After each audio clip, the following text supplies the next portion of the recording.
Hello YouTube, what's going on? My name is Ekuegan, you call me EK. Today's video, I just want to go over this week's Nightfall, or this week's Grandmaster, I should say. And that's going to be inside Terminus. It's going to have a Q Void Burn, so you get plus 25% Void damage dealt and 50 damage received. It is double Nightfall drops for this week if you're playing it. When it comes to shields, it's going to tell you that you're going to face Arc and Void shields. You're only facing Arc shields outside before you even get into the Strike. The Strike is only going to have Void shields, so don't worry about the Arc part. The champions are going to be Unstop and Barrier. Extinguish, of course, is there. If you all die, you go to Orbit. Your equipment is locked. The match game it has the Grandmaster modifiers where you're basically at contest mode. The highest level that the game is going to register you in as is going to be 1595.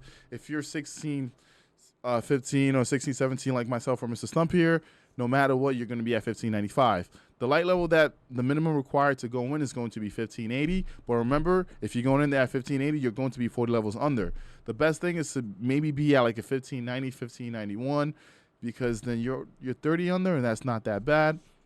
But if you're at 40 under, you're probably going to get a little, whooping, but it's okay. Your radar's gone. And then Scorch Earth. Enemies will throw grenades more often. That just means that the Cabal guys have basically aimbot grenades. Like, it's going to come out of nowhere and it's going to stick to you. You're like, in what world did this, thing come around and hit me? Now, in terms of composition, honestly, you can run whatever you like. You can even go on offensive. One of the things that I like using here is a blind nade launcher. So you're going to see that on my character. I have a blind nade launcher. Now, depending on the character you're running, you could probably set up different things. I like running, where are we? I like running this counter charge mod. It is very nice. Now, the neat thing is, if you're a hunter and you have powerful friends on, counter charge kind of works with that too. So you can basically get your teammates charged light really quickly. I like running counter charge because it allows me to run stuff like high energy fire, or even if I went into making a build for my grenade where I throw my grenade and I get my super back quickly, but I'm not doing all that. I'm just using this for high energy fire. I'm going to stack that up with the ability to basically go up to 4 times with supercharge. So that allows me to be charged with light most of the time. And since I'm using weaken and clear, I'm basically weakening, and I'm also getting a buff from my weapons as well. So I'm basically, you'll see like the Anarchy ticks do a lot of damage. You don't need to run Anarchy here. I'm running Anarchy because it's been fun recently for me because the weaken clear is back into play, and having Loosen Finisher is really nice. Now, one thing you need to know too is Loosen Finisher does not only drop ammo for your teammates, but it also drops ammo for you. So if you run Loosen Finisher, you don't really need Finder on your helmet. Just run Scavenger because you're going to pick up more ammo. I'm running the Pulse here is to stay frosty. It has armor piercing and adaptive munitions. I like running that, especially when Pulse rifles are anti-barrier. So you're going to see that I have Pulse anti-barrier on. I'm also running a Stop a Grenade Launcher. You don't need to. You can run and stop hand cannon if you like. Once again, it depends on team concept. I am running Chaos Reach. I like it in terms of damage against the boss in the final room. You can run well. You can run whatever subclass you want. I think one of the most important things to have is blinding, because one of the most annoying, or one of the craziest part where I see most people wipe is the final boss is that transition. After you do damage to the boss and it goes away, grabbing those 3 plates right away usually becomes a trickle for most people, right? You end up being in a sticky situation. Now, with the Wither Flight that I have, I like it a lot because it has auto loading. That means I could blind, put it away, come back to it within 2.5 seconds, and have it be reloaded. The neat thing here that I like too is that it has left from gold, and if my teammates run Loosen Finisher, every time I get heavy, I also get special. So that's why I'm running this. Now, I do like running Quick Access Sling on my Wither Flight. You can run whatever mod you want, but that's what I have on it. Now, let's look at the fire team. We have Mr. Stump here. He loves his Controverse holds. He's running Wither Horde. He has his bow for anti-barrier, and he has a machine gun. Machine guns are really great for ad clearing. If you have one person with that thing on, it is going to basically work. It's going to put in a lot of work. And of course, his grenades are also going to be just shredding a lot of enemies. We got Pesty here. He's running the Hard Amos build, but I believe he is on Bubble. Bubble is not a bad thing to have. You can place it down. You get that damage buff and go into town. Now, in terms of weapons, he's running a Threaded Needle. If you have Threaded Needle, Taipan, whatever you have that's void, especially if it's a linear and you're running Loosen Finisher, you're going to have a lot of ammo, especially right before the boss room. You can kind of clean up, all right? Now, Everything else, once again, is up to you, whatever you want to use. So let's go in here, and I'll go through the strike breakdown. I don't think there's much to it. The first room you get in, there's going to be a champion. That champion might teleport to the other room. Most of the time, you could probably kill that guy right away. If you don't, you're going to see him in the next room. There are ways for people that kind of do this to like only kill enemies that matter and then go past the rest. Like, for example, if I was running Vendetta in Rye-Town, when we went in there, we killed the first champion. We jumped to the left side, went invis. We killed the second champion, and then we went past that room. We didn't kill everything in the room, right?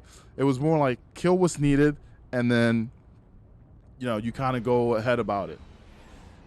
Once again, you don't need to be 1595 to like go through all the stuff. If you go on LFG and someone tells you need to be 1595, not really. But you don't want to be 1580.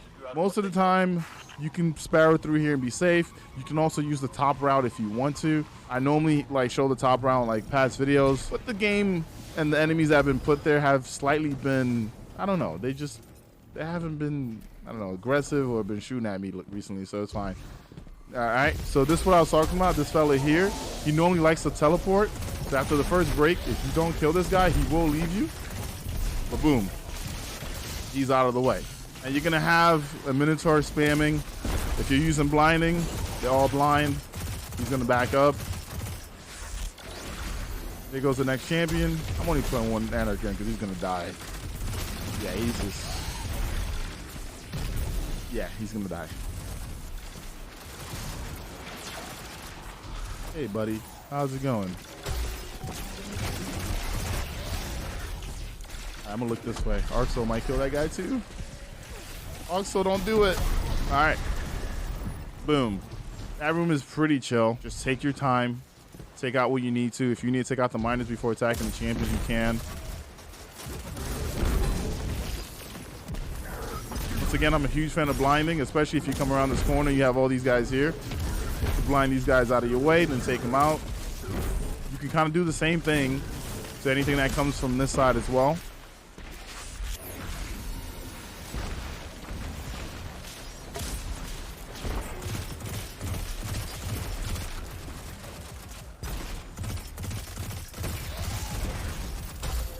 Alrighty.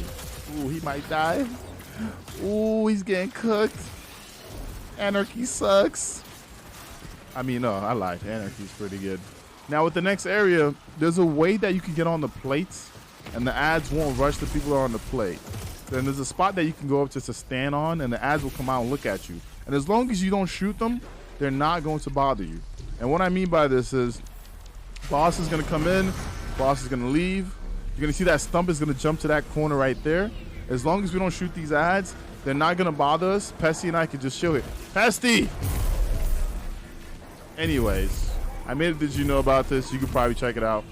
Pesty chose violence, once again, because it's Pesty. But generally, those ads will come out, and they'll just look at you. And they kind of allow you to just chill on the plate. But yes, you can also kill all those ads if you want to. But if you want to just wait, grab the plate first, and then kill them, you can also just have someone go up, jump on that side, and magic. I legit have a YouTube short for it if you need to find it in my Did You Know series. Now in this section, what you can do is you can fight the first wave of ads and then tackle the boss. But generally, when we get here, we like to damage the boss so we can get the full wave of ads to come out.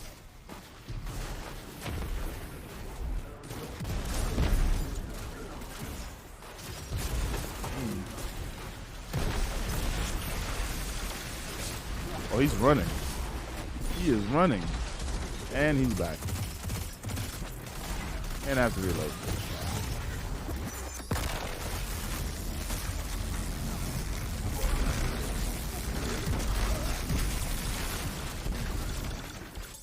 He's finishable and sniper. Once you kill the first guy, you could pick up this ball. You'll be safe. You can actually bring this ball over. There's going to be one champion here with a few gladiators. Hello, Mr. Gladiator.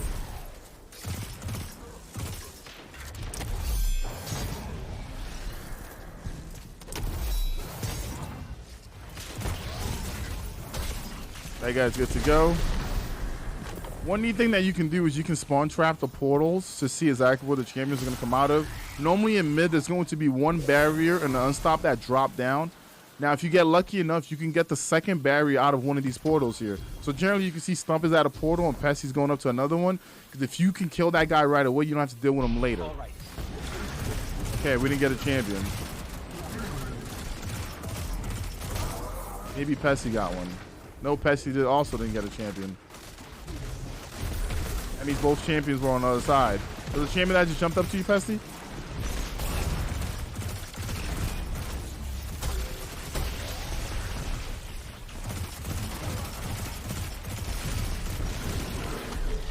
One champion just got smoked. Now, one thing to pay attention to, when the unstopped champion dies, more ads are going to come out. You see how Stump picked up that ball to move it? You want to do that because when you pick up that ball, there's going to be a barrier champion that also drops down in the middle here. Once he drops down, you can go for the kill. Don't forget that there's going to be extra ads around as well.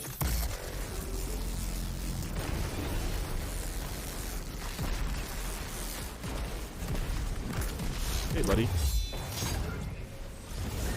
I would say there's 2 orange bars and about 4 red bars that normally come out of there. Once you clear up this side, you're going to have 2 champions with some extra Cabal guys. So there's going to be 1 champion bottom, 1 barrier champion bottom, 1 barrier champion up top. All right, so you're going to see that there's a barrier champion here. Ooh. There he is. He's going to die. And there's going to be a barrier champion up top with some gladiators. I would say 2 gladiators, 2 legionnaires is basically the count. I love blind launchers for this. Just makes like the annoying parts of the strike a lot easier. All right, you have the orb, I think, right? Yeah. Once you have that completed, you basically go look for ammo. You drop in that last orb. You're gonna have a bunch of beheaded Vex coming at you. There's 1 Minotaur with a void shield. But that should be pretty simple to kind of take out, especially if you're shooting as a team. Once again, the only thing that most people are having issues with are the final boss room and grabbing those plates. And if you have a blind nade launcher, I think that is going to make that very easy. You can also run like a stasis lock and have turrets out where you can freeze things and not have to worry about it as well. But if you have a loosened finisher person on your team, you should have full ammo when you get here. When you get here too, you don't have to shoot from that far like Pessy's on. I normally get a little close. And I shoot. It does give you points if you shoot earlier on, but once again, you're not really going for 100k in a GM. As long as you get platinum, you guarantee the loot.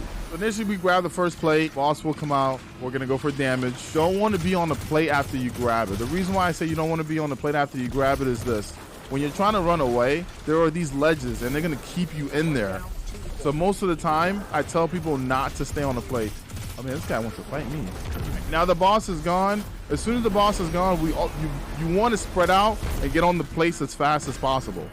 Now, if you're the person with the blind nade launcher, you probably want to be on the left side because you can blind most things because you can see the middle more than the guy on the right side or the guy in mid. I can kind of see where the gladiators are going, and I can kind of like cover my teammates. Hey, buddy, what's going on?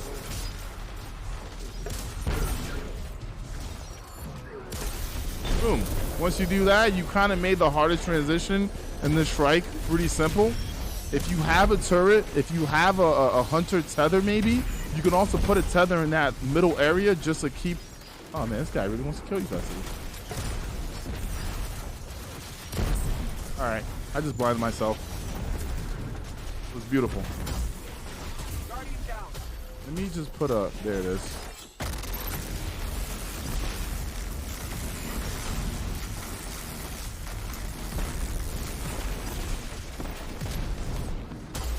One more time, I'm gonna put a bunch of anarchy on the ground.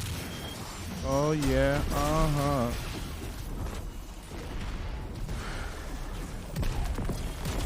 Yeah, and that's about it. You don't need to run Chaos Reach.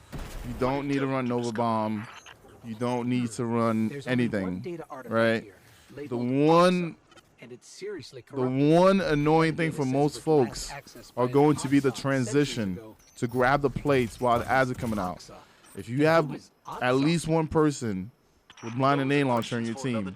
You'll get it done. But that's about it. If you have any questions, you have any suggestions, definitely leave it in the comments. I'll see you guys on the next one. Don't forget to hit the like and subscribe button. Deuces.